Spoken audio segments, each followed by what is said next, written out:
Shalom a todos, sejam bem-vindos ao culto em homenagem a Elion, o Criador. Baruch אתה העליון שנתת לנו חיים והרשית לנו להתכנס היום לעבוד אותך, amém. Antes de passar ao primeiro salmo, vamos dar uma pequena explicação. Muitas pessoas estavam nos perguntando sobre o serviço religioso em outras línguas, não português, para ser precisos. Então, vamos ter o serviço religioso no português todos os sábados, mas este mesmo serviço religioso vamos tê-lo no francês amanhã, os domingos, e durante a semana vamos ter o serviço em espanhol e em inglês. Ok, vamos passar então ao nosso primeiro salmo. Um momento, por favor. Ok, então vamos passar ao nosso primeiro salmo. Isso é o salmo capítulo número 1.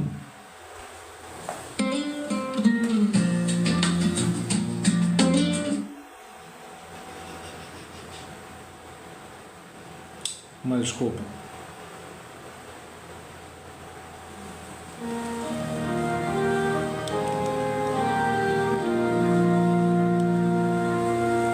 Bem-aventurado o homem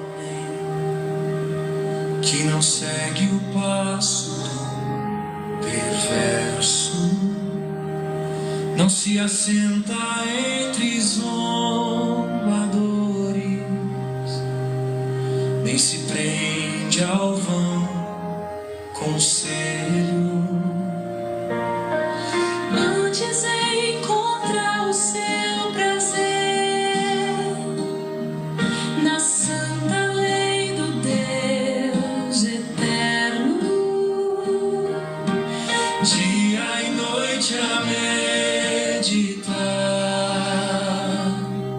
É o canto suave em seu peito, como árvore junto às águas, profundas raízes em ti. No tempo certo dá fruto, sua folha não cairá. Tua Torá é sua alegria, tua palavra o guiará.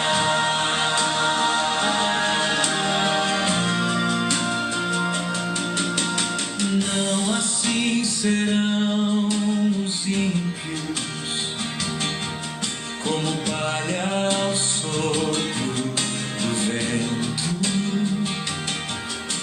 Não subsistem no juízo, se dispersam no momento.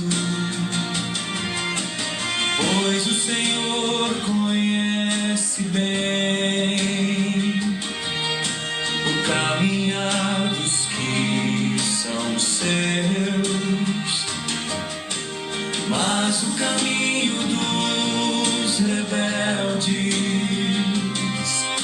se dissolve longe de Deus. Como árvore junto às águas, profundas raízes em ti. No tempo certo dá fruto, sua folha não cairá. Tua Torá é sua alegria, tua palavra o guiará.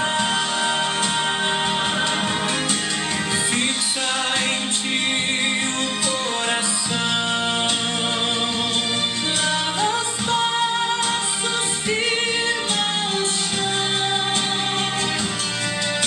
Santo é o caminho do justo, fiel é a mão do Senhor.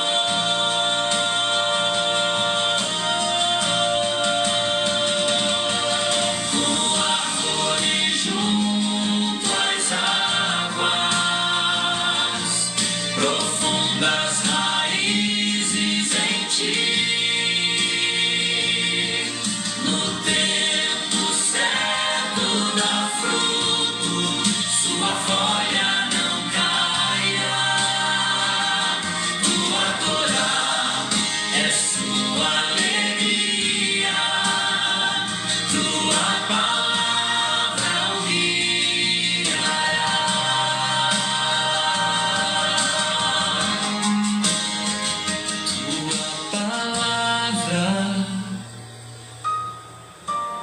o guiará.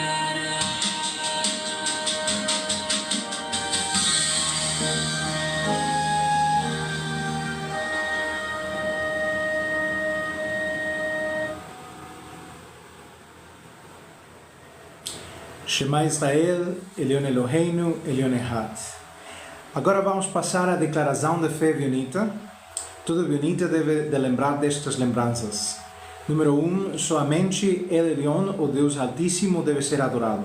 Número 2, a libertação da escravidão no Egito. Número 3, o sábado e as festas. Número 4, os 10 mandamentos dados ao povo no Sinai.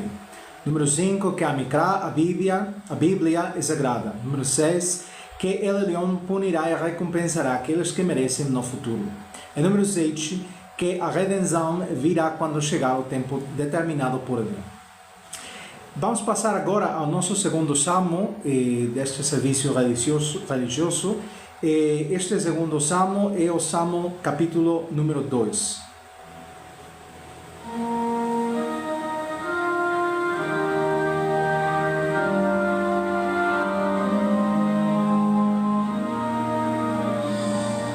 Porque as nações se levantam, planejam conselhos em vão. Erguei a voz contra o Eterno, contra o seu ungido em Sião. Vamos quebrar seus laços, lançar seus cordéis ao chão. Mas lá do alto ele contempla, ri de toda presunção. Então o Senhor lhes fala, treme a terra ao seu falar, mostra o decreto, envia a lei, que ninguém pode calar. Eu mesmo pus o meu rei sobre o meu santo morrão. Filho, hoje eu te gerei. Erga povos, multidão. Reina ungido em Sião, tronos caem firme em sua mão. Toda língua e coração anunciante o Rei da criação. Reina ungido em Sião, seu decreto é a nossa canção.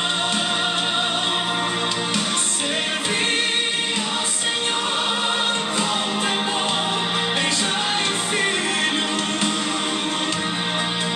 rendei-lhe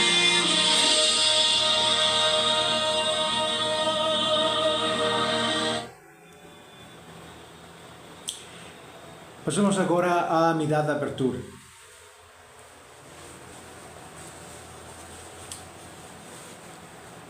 Bendito sejas tu, Elion, nosso Deus, Deus de nossos pais, Deus de Abraão, Deus de Isaac, Deus de Jacó, o grande e poderoso Deus, Deus Altíssimo, adorador e de bondade, e dono de tudo, Rei, Salvador, protetor. Bendito sejas tu, Elion. Amém. Tu eres poderoso para sempre, Elión, tu sustentas aos vivos com bondade, ressuscitas aos mortos com grande misericórdia. Amparas aos caídos, curas aos enfermos, libertas aos prisioneiros e mantens tua fidelidade com aqueles que dormem no pó. Quem é como tu, Rei, que restaura a vida e aumenta a salvação. Bendito sejas tu, Elión, que ressuscitas aos mortos. Amém. Tu és santo e o teu nome é santo, e os teus servos te louvam todos os dias. Bendito sejas tu, Elión, nosso Deus. Amém.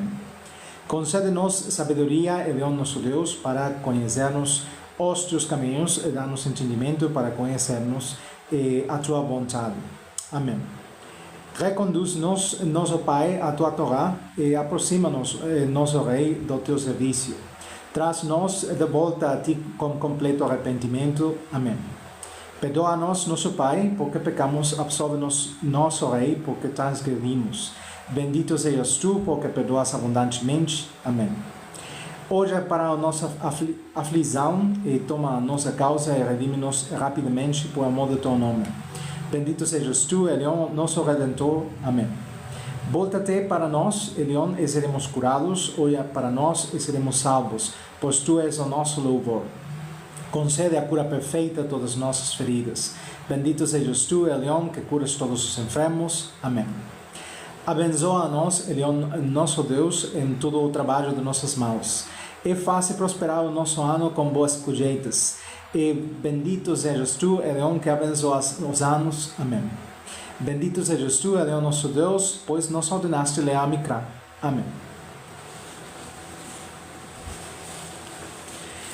Vamos começar com a leitura da Parashat Bereshit, capítulo 33, versículos de 1 a 20. Ok, diz assim. Quando Jacó olhou para cima, viu Saul vindo com 400 homens. Ele dividiu as crianças entre Lia e Raquel e as duas ervas, colocando primeiro as ervas de seus filhos, depois Lia e seus filhos, e por último Raquel e José. Ele mesmo foi primeiro e prostrou-se com o rosto em terra 7 vezes, até chegar perto de seu irmão. Esaú correu ao seu encontro, abraçou-o, passou os braços em volta do seu pescoço e beijou, e ambos choraram. Olhando ao redor, viu as mulheres e as crianças e perguntou: quem são estes que estão com você? Ele respondeu: são os filhos que Deus deu a seu servo. Então as ervas e os seus filhos se aproximaram e se postraram. Em seguida, Lia e seus filhos se aproximaram e se postraram. Por fim, Raquel e José se aproximaram e se postraram. Ele perguntou: o que vocês pretendem com todos esses grupos que vieram ao meu encontro? Ele respondeu: para ganhar a simpatia do meu senhor. Esaú disse: já tenho o suficiente, meu irmão, fique como quiser. Mas Jacó disse: não, por favor, se você for tão bondoso a ponto de aceitar este presente, pois ver o seu rosto é como ver o rosto de Deus, e você me recebeu com benevolência. Por favor, aceite o presente que eu te darei, pois Deus tem sido misericordioso comigo e tenho minha abundância. E depois de muita insistência, ele o aceitou. Então Esaú disse: vamos continuar nossa jornada, irei no seu ritmo. Mas ele disse: meu senhor, sabe que as crianças são fracas e que os rebanhos e as vacas com crias são minha responsabilidade. Se as apressarmos por um só dia, todos os rebanhos morrerão. Deixe meu senhor ir à frente do seu servo, enquanto eu os sigo devagar, no passo do gado e no passo das crianças, até alcançar meu senhor em Seir. Então Esaú disse: deixe-me desenhar alguns dos homens que são comigo para você. Mas ele respondeu: não, meu senhor, é muito bondoso comigo. Assim Esaú partiu naquele dia para Seir. Mas Jacó viajou para Sucote, construiu para si uma casa e fez cabanas para o seu gado, por isso aquele lugar foi chamado Cabanas de Sucote. Jacó chegou em segurança à cidade de Siquém, que fica na terra de Canaã, vindo de Aram, e acampou diante da cidade. Ele comprou o terreno onde armou sua tenda dos filhos da Amor, pai de Siquém, por Zemziquios. Ali construiu um altar e chamou-o de Eloé Israel, o Deus de Israel. Até aqui a parasha. Bendito sejas tu, Elion, que nos has ordenado ler a Mikra. Vamos agora a passar à explicação, a Derashá, Gênesis, capítulo 33, versículos de 1 a 20. Gênesis 33 é uma das passagens mais humanas da Torá. Após a noite da luta, Jacó acorda manco, mais desperto. Ele não chega vitorioso, chega transformado. E essa nuance muda tudo. De uma perspectiva teológica e bonita, a fé não culmina em poder ou domínio, mas em reconciliação, humildade e responsabilidade ética. Aqui não vemos milagres espetaculares, vemos algo mais difícil, um abraço. O texto começa dizendo que Jacó levanta os olhos e vê Esaú com 400 homens. Linguisticamente, Vayesá Einav não é apenas olhar, é ousar, confrontar. Psicologicamente, é o momento em que o ser humano para de fugir da sua culpa e encara a sua história. A ciência do trauma nos ensina que a evitação perpétua ao medo, enfrenta-lo conscientemente, abre a possibilidade de cura. Jacó organiza sua família e se coloca diante de todos. Eticamente, esse gesto é decisivo. Aquele que causou o mal assume a liderança. Alachicamente, isso incorpora a teshuvá autêntica, reconhecimento, restituição e mudança de comportamentos. Ele não envia outros como escudo, ele se expõe. E se curva 7 vezes. Na linguagem do Antigo Oriente Próximo, esse gesto expressa profunda humildade. Da perspectiva da teologia bionita, não se trata de idolatria do poder humano, mas de um ato de desarmamento moral. E então, o impensável acontece. Esaú corre, abraça e beija e chora a seu irmão. O hebraico acumula verbos de proximidade. Bayaratz, be yevachkevhu, ya yishachenu. Como se a Torá quisesse enfatizar que a reconciliação não é apenas legal, é física. Cientificamente, o contato físico sincero reduz o cortisol, calma o sistema nervoso e restaura a confiança. A Torá sabia disso. A verdadeira paz é sentida no corpo. Esse encontro desarma uma interpretação simplista do mal. Historicamente, Esaú foi caricaturado como um inimigo eterno. Mas Gênesis 33 nos lembra que as pessoas não são estereotipos. Psicologicamente, o perdão de Esaú não apaga o passado, mas o reorganiza. Moralmente, ensina que ninguém está condenado a repetir para sempre o papel que os outros lhe atribuem. Quando Esaú pergunta sobre as crianças e as mulheres, Jacó responde: aquelas que Deus concedeu ao teu servo. Linguisticamente, Jacó volta a se chamar de servo. Depois de ser chamado de Israel, ele não se vanagloria de seu novo nome. Espiritualmente, isso é fundamental. A transformação interior não precisa ser demonstrada. A humildade e a prova silenciosa de conversão. Em seguida, vemos o diálogo sobre os dons. Esaú diz: tenho muito. Jacó responde: tenho tudo. Ética e psicologicamente, essa diferença é profunda. Muito ainda compete. Tudo repousa. A ciência do bem-estar confirma que a gratidão, sentir-se realizado, reduz a agressão e a inveja. E a Torá expressa isso como uma única palavra. Jacó insiste em dar no presente e diz algo extraordinário: ver o teu rosto é como ver o rosto de Deus. De uma perspectiva bonita, essa frase não diviniza o ser humano, seu irmão Esaú, ela sacraliza a relação ética. Encontrar o outro na reconciliação é uma experiência do divino. Teologicamente, isso nos ensina que Deus se manifesta onde há restauração do vínculo, não onde há triunfo sobre o outro. Esaú propõe caminhar juntos, mas Jacó prudentemente rehúsa. Isso não é engano ou covardia, é sabedoria prática. A reconciliação não elimina imediatamente as diferenças do ritmo. história ou responsabilidade. Psicologicamente, processos saudáveis respeitam limites. Eticamente, a paz não exige fusão, mas coexistência respeitosa.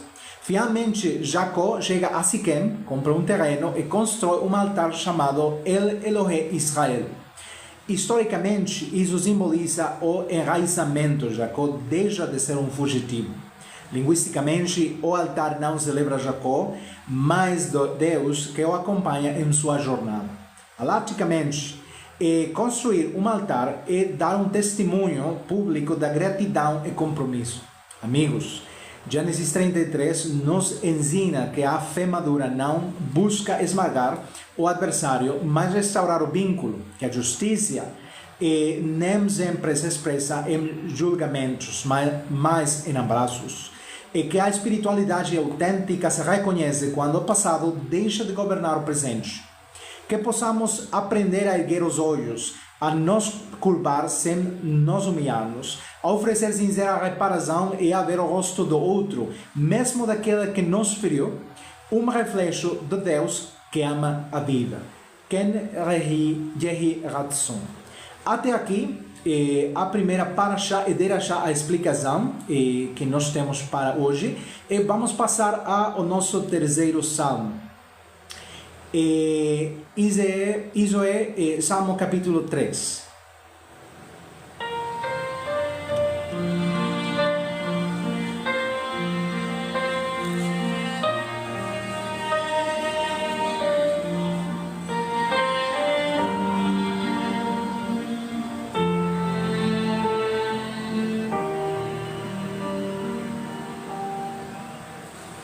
São tantos que se erguem contra mim. Uns dizem que tu não vais salvar, mas clamo da noite ao amanhecer, e do teu monte santo vens falar. Tu és, Senhor, meu escudo em volta, minha glória, quem me faz ficar de pé. Quando a alma pesa, quando o medo volta, tua voz me alcança e me refaz a fé. Tu és meu escudo, minha glória, quem levanta minha cabeça no meio da guerra. Tua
Agora vamos passar a nossa seguinte parashat, é a leitura de Esther, capítulo 6, versículos de 1 a 14. E diz assim: Naquela noite o rei não conseguiu dormir, então pediu os livros dos registros, os anais, e eles já foram lidos. Ali estava escrito que Mordecai havia denunciado Bigtan e Teres, dois eunucos do rei, e os porteiros que haviam conspirado para assassinar o rei Assuero. Então o rei perguntou: que honra ou promoção foi concedida a Mordecai por isso? E os servos do rei responderam: nada já foi feito. Então o rei perguntou: quem está no pátio? Pois Amã acabava de entrar no pátio externo do Palácio Real para falar com o rei sobre a possibilidade de Mordecai ser empalado na estaca que havia preparado para ele. Os servos do rei responderam: e Amã, ele está no pátio. E o rei disse: deixa-me entrar. Amã entrou e o rei já perguntou: o que se deve fazer por aquele a quem o rei deseja honrar? Amã pensou consigo mesmo: quem o rei desejaria honrar senão a mim mesmo? Então Amã respondeu ao rei: para aquele a quem o rei deseja honrar, que tragam as vestes reais que o rei usou e o cavalo que o rei montou, sobre cuja cabeça foi colocada uma coroa real.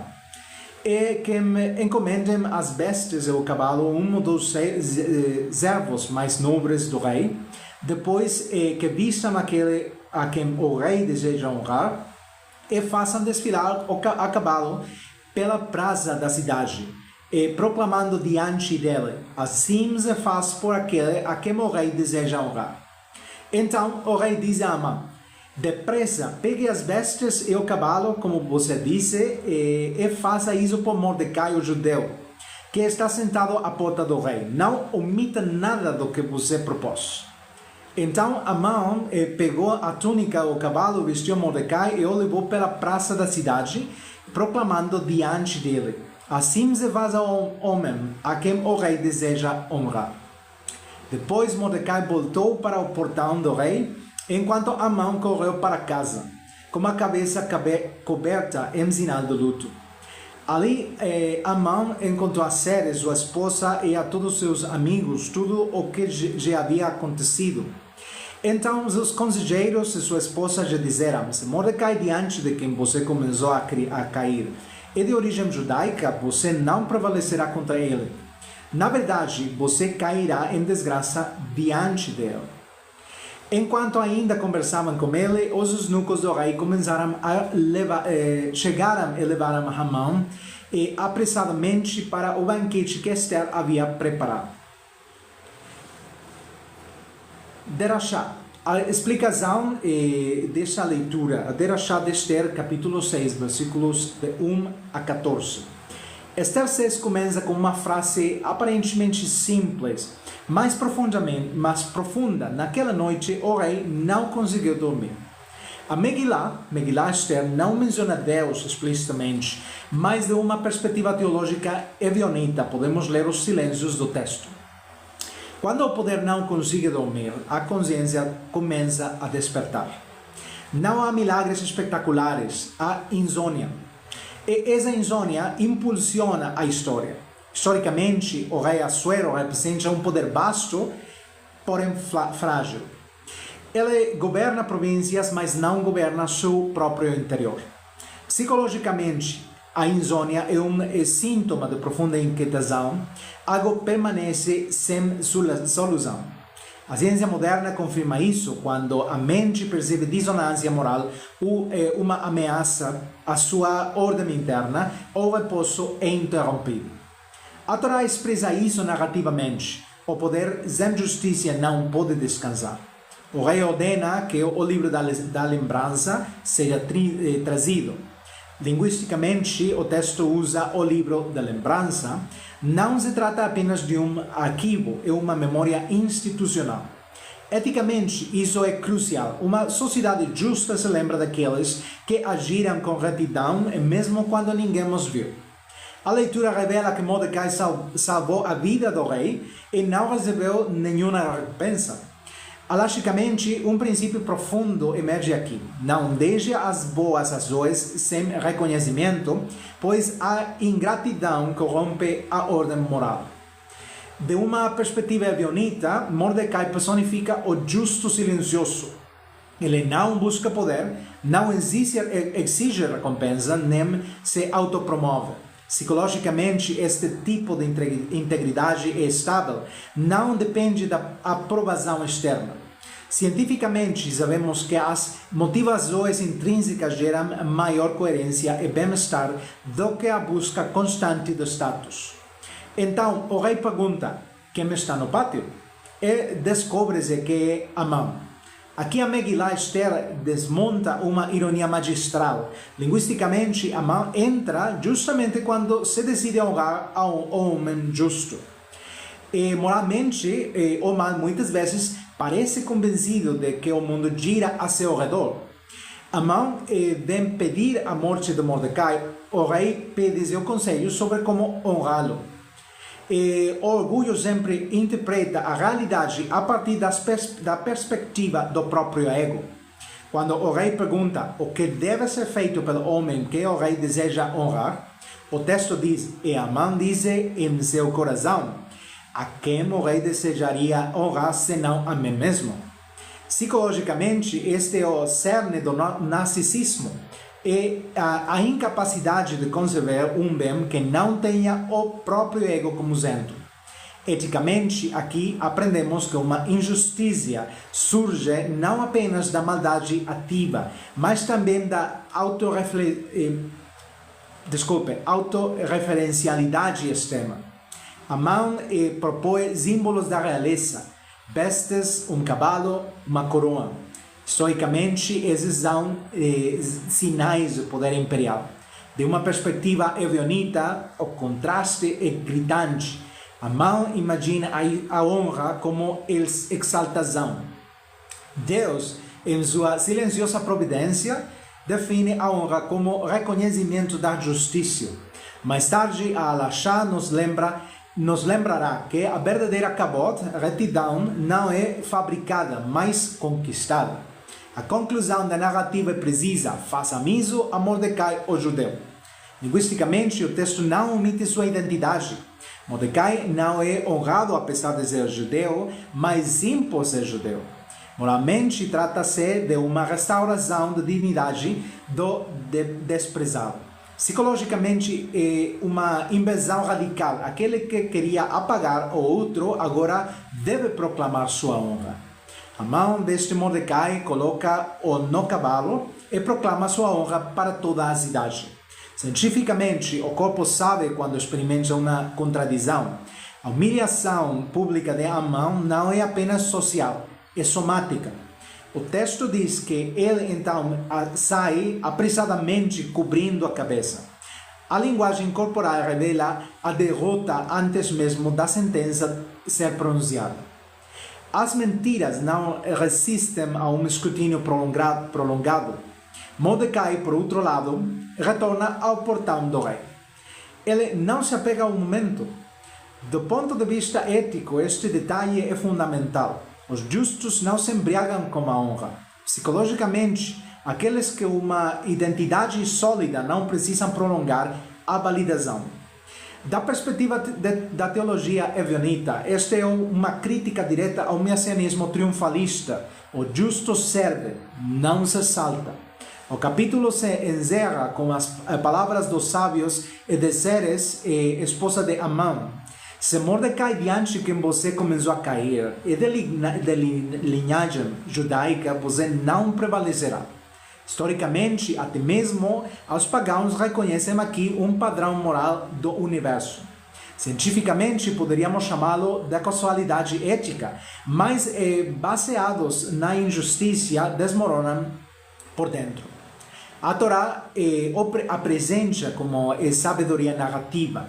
Amigos, Xerxes nos ensina que Deus pode agir através da insônia, de um livro esquecido, de uma pergunta aparentemente casual.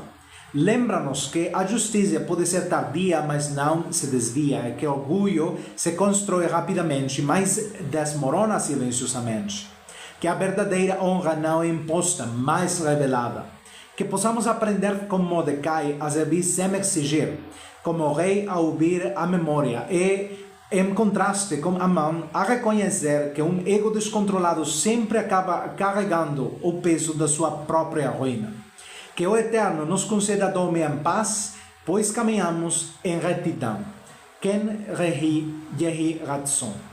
Até aqui, então, a segunda Derashá, a explicação do texto da Bíblia, e vamos a finalizar os nossos serviços religiosos com a Amidah final.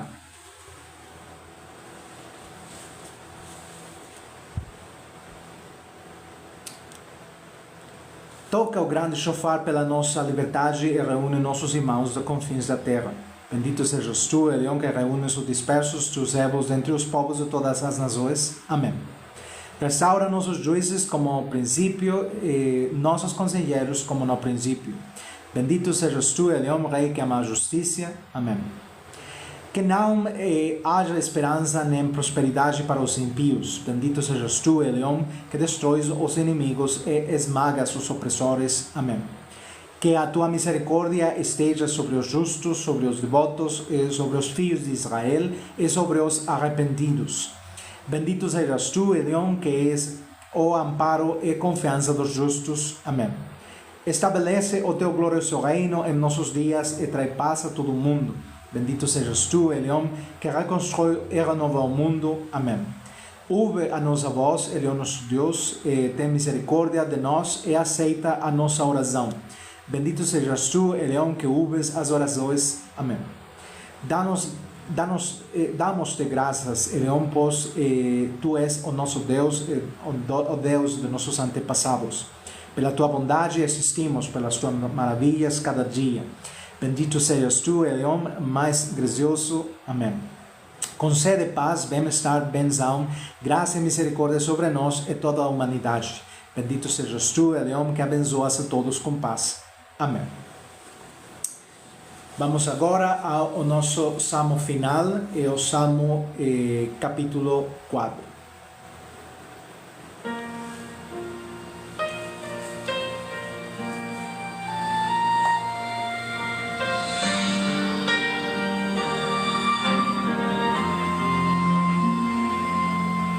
Responde, Elohim, quando clamo, justiça minha, meu libertador, na angústia estreita me abrigaste, tem piedade de mim. Ouve a minha voz. Até quando, filhos de homens, trocareis glória por ilusão, perseguindo sombras passageiras, amando o engano do próprio coração.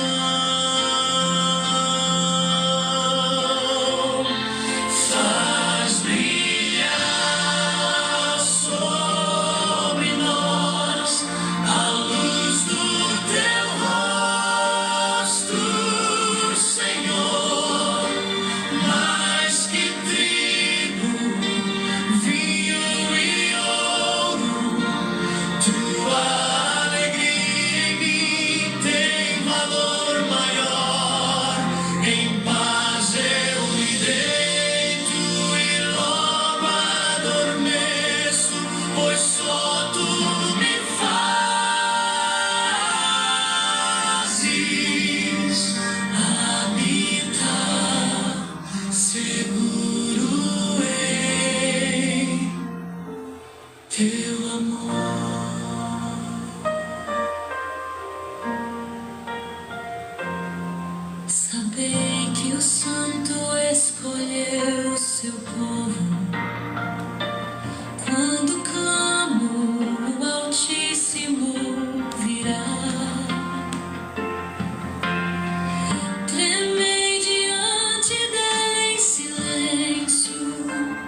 Examinai vosso interior sob o altar. Ofereceis sacrifícios de justiça. Confiai somente em Elohim. Muitos perguntam quem nos mostra o bem. Tu és o bem que nasce dentro de mim.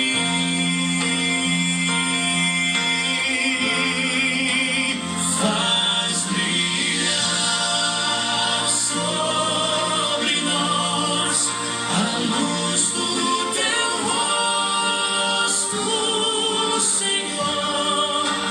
Mais que trigo, vinho e ouro, tua alegria em mim tem valor maior. Em paz eu me deito e logo adormeço, pois só tu me fazes habitar seguro em teu amor.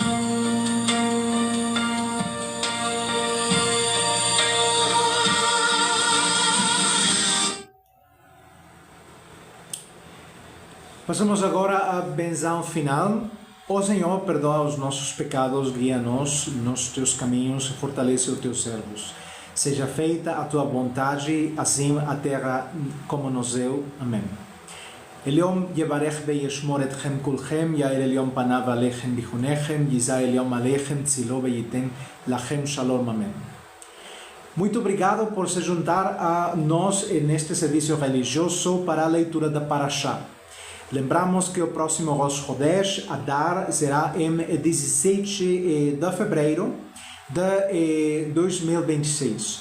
Nessa tarde devemos celebrar tocando o shofar com uma refeição especial e recitando a oração de Musaf. Muito obrigado por se juntar a nós a este serviço religioso. Lembramos, convido você a se inscrever em nossos canais de mídia social para ficar por dentro de todos os nossos cultos religiosos. Este culto é transmitido simultaneamente em diversas plataformas de mídia social. Encorajamos você a assistir ao nosso conteúdo gravado, curtir, comentar e compartilhar. Se você deseja nos apoiar com uma donação, pode fazê-la para a nossa conta listada em nossas informações da conta ou entrar em contato conosco diretamente por mensagem para opções de apoio. Convido você a se juntar a nós todos os sábados às 8 horas da manhã, horário doméstico, para nossos cultos de adoração ao Criador. Este serviço religioso de cada sábado vai ser para as pessoas lusofalantes, as pessoas do Portugal, do Brasil, de Moçambique, da Ilha de Curazão, da Angola, etc. Então, se você é uma pessoa lusofalante, seja bem-vindo todos os sábados para o serviço religioso no português. E garanto que sua semana terá uma perspectiva diferente depois de participar conosco. Permita-me fazer algumas perguntas. Se você pudesse mudar sua vida, você mudaria? Você quer agradar ao seu Criador? Você quer saber qual é o plano de Deus para você? Você quer uma vida mais plena e feliz? Você quer bem-estar para a sua família? Tudo isto está ao seu alcance se você se aproximar de Deus. Por isso convido você a se juntar a mim todos os sábados às 8 horas da manhã para o culto. Nossa comunidade ibionita é formada por pessoas de diversas origens, religiões e classes sociais. Aliás, você não precisa abandonar sua religião para estar aqui todos os sábados. Todos são bem-vindos aqui. Pessoalmente, quero compartilhar com você o que descobri ao longo de anos de estudo bíblico, como isso mudou a minha vida e como você pode mudar a sua também. E não importa o tamanho do problema, Deus sempre está pronto para nos acolher de volta e eu estou disposto a ajudá-lo ou ajudá-la a retornar para Deus. Lembre-se de todos somos criação de Deus e vivemos no mesmo mundo. Portanto, nenhum de nós é adversário ou inimigo. Todos somos irmãos e irmãs, como disse o Mestre Jesus. Que Deus abençoe e proteja a todos vocês. Shabbat Shalom e Shabuatov.